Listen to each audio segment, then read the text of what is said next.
नमस्कार मंडळी, मी शीतल आणि तुम्ही पाहताय दिल्लीकर मराठी। या व्हिडिओद्वारे मी तुम्हाला पौष रविवारची आदित्य रानूबाईची कहाणी सांगणार आहे। एकदा की पौष महिना सुरू झाला की प्रत्येक रविवारी आपल्याला सूर्यनारायणांसाठी एक व्रत करायचं असतं आणि त्या व्रताचं नाव आहे आदित्य रानूबाई व्रत। हे व्रत करत असताना आपल्याला आदित्य रानूबाईची कहाणी वाचायची असते आणि कुणाला तरी सांगायची असते। कहाणी ऐकल्यानेच आपल्याला या व्रताचं पुण्यफळ मिळत असतं। तर या व्हिडिओद्वारे तुम्हाला तीच कहाणी ऐकायला मिळणार आहे। तेव्हा ही कहाणी संपूर्ण ऐका आणि कमेंट्समध्ये लिहा ओम सूर्याय नमः। चला तर मग कथेला सुरुवात करते। ऐका आदित्य रानूबाई तुमची कहाणी। आटपाट नगर होतं। त्या नगरात एक ब्राह्मण राहत असे। तो दुर्वा आणायला रानात जात होता। तिथं नागकन्या देवकन्या वसा वसत होत्या। ब्राह्मणाने विचारले, काय ग बायांनो, कसला वसा वसता तो मला सांगा। त्या म्हणाल्या, तुला रे वसा कशाला हवा? उतशील मातशील, घेतला वसा टाकून देशील। हा म्हणाला, नाही नाही, तसे मी करणार नाही। उतत नाही मातत नाही, घेतला वसा टाकत नाही। काय वसा वसता तो मला सांगा। तेव्हा त्या म्हणाल्या, श्रावण मास येईल, पहिल्या आदितवारी मोन्या म्हणजेच मुकाट्याने उठावे, सच्चिळ स्नान करावे, अग्रोदक पाणी आणावे, विड्याच्या पानांवर रक्तचंदनाची आदित्य रानूबाई काढावी। पौष महिन्यात तसेच श्रावण महिन्यात आदित्य रानूबाईचं व्रत केलं जातं। 6 रेघांचं मंडळ करावं, 6 सुतांचा तातू करावा, त्याला 6 गाठी द्याव्या, पानांचा विडा, फुलांचा झेला, दशांगांचा धूप, गुळ खोबऱ्याचा नैवेद्य दाखवावा, 6 मास चळावी, 6 मास पाळावी, माघी रथसप्तमीस हे व्रत पूर्ण करावं। कसं करावं? बोटव्याची खीर, गुळाच्या पोळ्या, लोणकढ तूप मेहून जेवू सांगावे। असेल तर साडी चोळी, नसेल तर जोड गळसरी द्यावी, नसेल तर 2 पैसे दक्षिणा द्यावी आणि व्रताचं उद्यापन करावं। ब्राह्मणाने वसा पूर्ण केला। त्याला सूर्यनारायण प्रसन्न झाला, भाग्यलक्ष्मी आली। तेव्हा राजाच्या राणीने ब्राह्मणास बोलावू धाडलं। ब्राह्मण जातेवेळी भिवू लागला, कापू लागला। राणी म्हणाली, भिवू नका, कापू नका, तुमच्या मुली आमच्या घरी द्या। ब्राह्मण म्हणाला, आमच्या मुली गरिबाच्या, तुमच्या घरी कशा द्याव्या? दासी कराल, बटकी कराल? नाही, तसं काही करणार नाही। राजाची राणी करू, प्रधानाची करू। मार्गशीर्ष महिना आला। ब्राह्मणाने मुलींची लग्ने करून दिली, एक राजाच्या घरी व दुसरी प्रधानाच्या घरी। ब्राह्मण 12 वर्षांनी मुलींच्या समाचारास निघाला। राजाच्या घरी गेला। लेकीनं पाट दिला, पाय धुवायला पाणी दिलं। बाबा बाबा, गुळ खा, पाणी प्या। गुळ खात नाही, पाणी पित नाही। आधी माझी कहाणी करायची आहे, ती तू ऐक। ती म्हणाली, तुमची कहाणी ऐकायला मला वेळ नाही। आज राजा पारधीला जाणार आहे, त्याला जेवायला उशीर होईल। हे ऐकून त्याच्या मनात राग आला। तो तेथून निघाला। तो प्रधानाच्या घरी गेला। तसेच तिनेही बसायला पाट दिला, पाय धुवायला पाणी दिले। बाबा बाबा, गुळ खा, पाणी प्या। गुळ खात नाही, पाणी पित नाही। आधी माझी कहाणी करायची आहे, ती तू ऐक। तुमची कहाणी नको ऐकू तर कोणाची ऐकू? घरात गेली। उतरंडीची 6 मोते, आपली 3 आपण घेतली, 3 बापाच्या हातात दिली। मोते म्हणजे 3 तीळ आणि 3 तांदूळ बरं का। त्याने मनोभावे कहाणी सांगितली। लेकीने ती चित्तभावे ऐकली। नंतर जेवून खाऊन बाप आपल्या घरी आला। बायकोने विचारले, मुलींचा समाचार कसा आहे? त्याने उत्तर दिले, जिने कहाणी ऐकली नाही ती दारिद्र्यानं पिडली आहे, दुःखाने गांजली आहे। राजा मुलखावर निघून गेला। जिने कहाणी ऐकली ती भाग्याने नांदत आहे। इकडे जी दरिद्री झाली होती तिने आपल्या लेकाला सांगितले, मावशी आनंदात आहे, तिकडे जाऊन तिने काही दिले तर घेऊन ये। पहिल्या आदितवारी पहिला मुलगा गेला। तळ्याच्या पाळी उभा राहिला। अगं अगं दासींनो, तुम्ही दासी कोणाच्या? आम्ही दासी प्रधानाच्या। प्रधानाच्या राणीला जाऊन सांगा की तुमच्या बहिणींचा मुलगा आलेला आहे। दासींनी जाऊन सांगितले, तुमच्या बहिणीचा मुलगा आला आहे, फाटके नेसला आहे, तुटके पांघरला आहे, तळ्याच्या पाळीला उभा आहे, परसदाराने त्याला घेऊन या। परसदाराने त्या घेऊन आल्या। न्हाऊ माखू घातला, पितांबर नेसायला दिला, जेऊ खाऊ घातलं, कोहळा पोखरला, होन मोहरा भरल्या, जाताना कुठं ठेवू नको, विसरू नको, जपून घेऊन जा। तो वाटेने जाऊ लागला। तो सूर्यनारायण माळ्याच्या रूपाने आला। हातीचा कोहळा काढून नेला, घरी गेला। आईने विचारले, काय रे बाबा, मावशीनं काय दिलं? दैवानं दिलं आणि कर्माने नेलं. मावशीनं दिलं होतं पण ते सर्व गेलं. पुढे दुसऱ्या आदितवारी दुसरा मुलगा गेला. तळ्याच्या पाळी उभा राहिला. प्रधानाच्या दासींकडून प्रधानाच्या राणीला निरोप पाठवला. प्रधानाच्या राणीनं त्याला घरी नेऊन न्हाऊ माखू घातला, जेवू खाऊ घातला. काठी पोखरून होन मोहरांनी भरून दिली. बाबा, कुठे ठेवू नको, विसरू नको, जपून घरी घेऊन जा असे सांगितले. वाटेत सूर्यनारायण गुराख्याच्या रूपाने आला. हातची काठी काढून नेली, घरी गेला. झालेली गोष्ट आईला सांगितली. दैवानं दिलं पण ते सर्व कर्मानं नेलं. पुढे तिसऱ्या आदितवारी तिसरा मुलगा गेला. त्याला पहिल्यासारखे घरी नेऊन न्हाऊ माखू घालून नारळ ठेवून पोखरून होन मोहरांनी भरून दिला. जाताना विहिरीच्या काठी नारळ ठेवून तो पाणी प्यायला विहिरीत उतरला.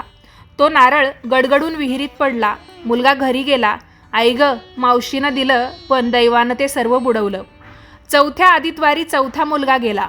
त्याला पण पहिल्यासारखं न्हाऊ माखू घातलं, जेवू खाऊ घातलं, दह्याची शिदोरी होन मोहरा घालून बरोबर दिली.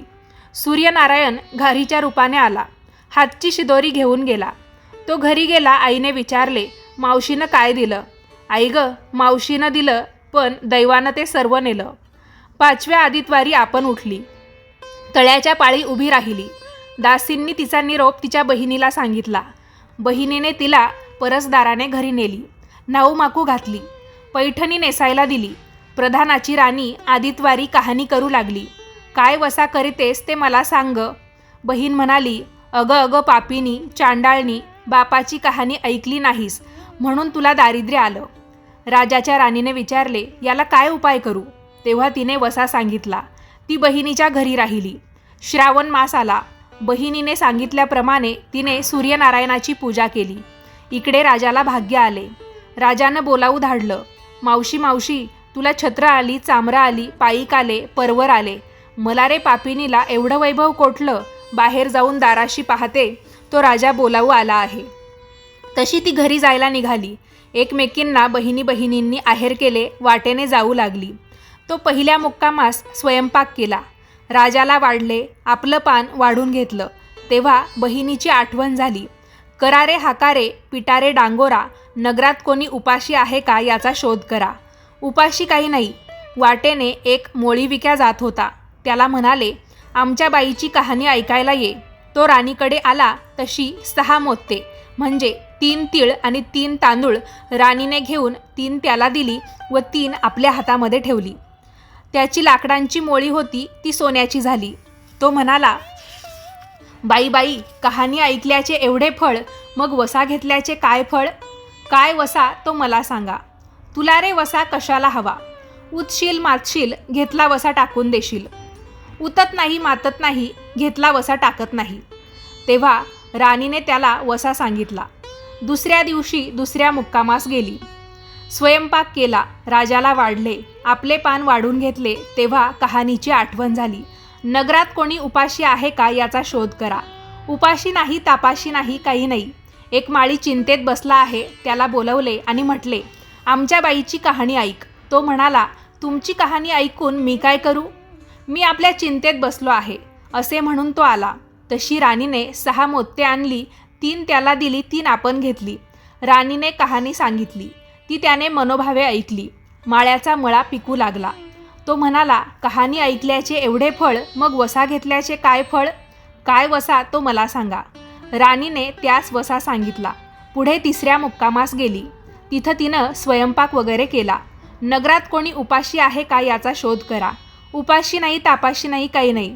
एका म्हातारीचा एक मुलगा वनात गेला होता. एक डोहात बुडाला होता. एक सर्पाने खाल्ला होता. तिला म्हणाले, आमच्या बाईची कहाणी ऐक.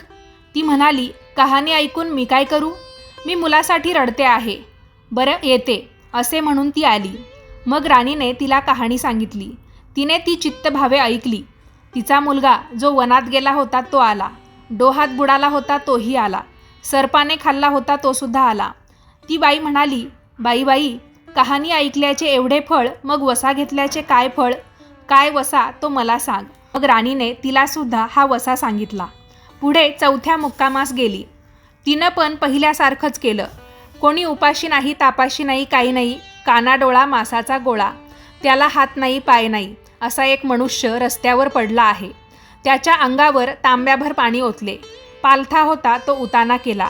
6 मोत्ते होती, त्यातली 3 आपण घेतली व 3 त्याच्या बेंबीवर ठेवली. राणीने कहाणी सांगितली. ती त्याने मनोभावे ऐकली. त्याला हातपाय आले, देह दिव्य झाले.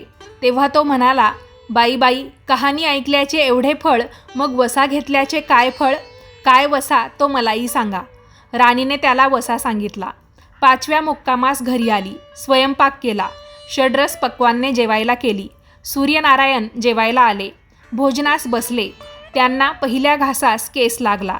ते म्हणाले, अगं अगं, कोण्या पापिनीचा हा केस आहे? राजाच्या राणीला 12 वर्षे दारिद्र्य आलं होतं.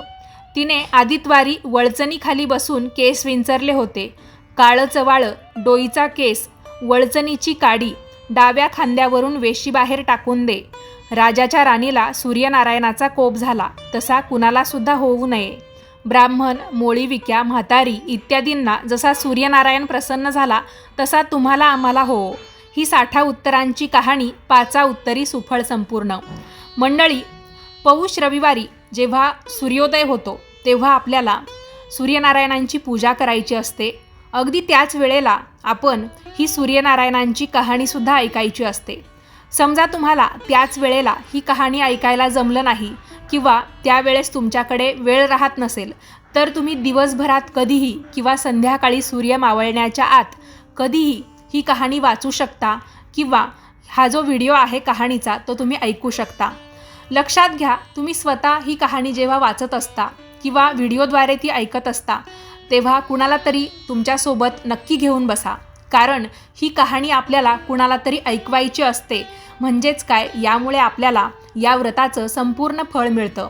बघा, ही कहाणी जेव्हा आपण वाचत असतो, ऐकत असतो किंवा कुणाला तरी ऐकवत असतो तेव्हा आपण काय करायचं, आपल्या हातामध्ये 6 मोत्ते घ्यायची. म्हणजेच काय, 3 पांढरे तीळ आणि 3 अख्खे तांदूळ घ्यायचे. तांदूळ तुटलेले असता कामा नये.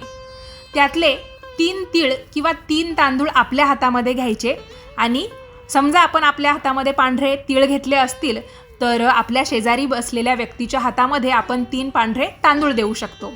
तर अशा पद्धतीने आपल्याला ही कहाणी वाचायची असते किंवा ऐकायची किंवा ऐकवायची असते. लक्षात घ्या. आता ज्यांना ही कहाणी ऐकायला किंवा वाचायला, म्हणजे कहाणी मोठी असल्यामुळे इतका वेळ नसेल, तर मी तुम्हाला 5 शब्दांची एक कहाणी सांगते. तेवढी जरी तुम्ही तुमच्या हातामध्ये 3 मोत्ते आणि शेजारच्याच्या हातामध्ये 3 मोत्ते म्हणजे एकूण 6 मोत्ते घेऊन आपण ही कहाणी ऐकली तरीसुद्धा चालणार आहे. तर 5 शब्दांची कहाणी मी तुम्हाला सांगते. जाई जुईचा मळा साता समुद्राचं पाणी, जाई जुईचा मळा साता समुद्राचं पाणी, अशी रानूबाई शहाणी, ऐका सूर्यदेवा, ही 5 शब्दांची तुमची कहाणी. तर मंडळी, या व्हिडिओद्वारे मी तुम्हाला आदित्य रानूबाईची संपूर्ण कहाणी सांगितली, ज्यामध्ये आपण सुरुवातीला मोठी कहाणी ऐकली आणि सरतेशेवटी 5 शब्दांची कहाणीसुद्धा ऐकली. पण लक्षात ठेवा, ही कहाणी तेव्हाच पूर्ण होते किंवा ही कहाणी ऐकल्याचं फळ आपल्याला तेव्हाच मिळतं जेव्हा आपल्या हातामध्ये 6 मोत्ते असतील. म्हणजे 3 पांढरे तीळ आणि 3 तांदूळ आपल्याला आपल्या हातामध्ये घेऊन बसायचे असतात. पैकी आपण आपल्या हातामध्ये 3 पांढरे तीळ घेऊन बसलो आणि कहाणी ऐकणाऱ्याच्या हातामध्ये 3 पांढरे तांदूळ दिले तरीही चालतं. आणि जेव्हा ही कहाणी पूर्ण वाचून होते किंवा पूर्ण ऐकून होते तेव्हा आपल्याला हे 3 पांढरे तीळ आणि 3 पांढरे तांदूळ सूर्यनारायणांना अर्पण करायचे असतात. तर तुम्हाला कशी वाटली ही कहाणी मला कमेंट्स करून नक्की कळवा. येत्या पौष रविवारी तुम्ही ही कहाणी नक्की ऐका किंवा वाचायला अजिबात विसरू नका. पौष महिन्यामध्ये जेवढे रविवार असतील त्या प्रत्येक रविवारी आपल्याला ही कहाणी ऐकण्याचा लाभ नक्की घेता येईल. त्यासाठी आपल्या दिल्लीकर मराठी चॅनलला तुम्ही नक्की सबस्क्राईब करा. तुम्हाला ही कथा आवडली असेल तर कथेला लाईक करा, जास्तीत जास्त लोकांना पाठवा, म्हणजे प्रत्येकाला पौष रविवारी ही कहाणी ऐकता येईल. तर भेटूया परत पुढच्याच नवीन व्हिडिओमध्ये. तोपर्यंत सर्वांनी काळजी घ्या आणि असेच नवनवीन माहितीचे व्हिडिओ पाहण्यासाठी आजच आपल्या दिल्लीकर मराठी या यूट्यूब वाहिनीला नक्की सबस्क्राईब करा. वेळात वेळ काढून ही कहाणी ऐकली त्याबद्दल तुम्हा सर्वांचे खूप खूप धन्यवाद. ओम सूर्याय नमः.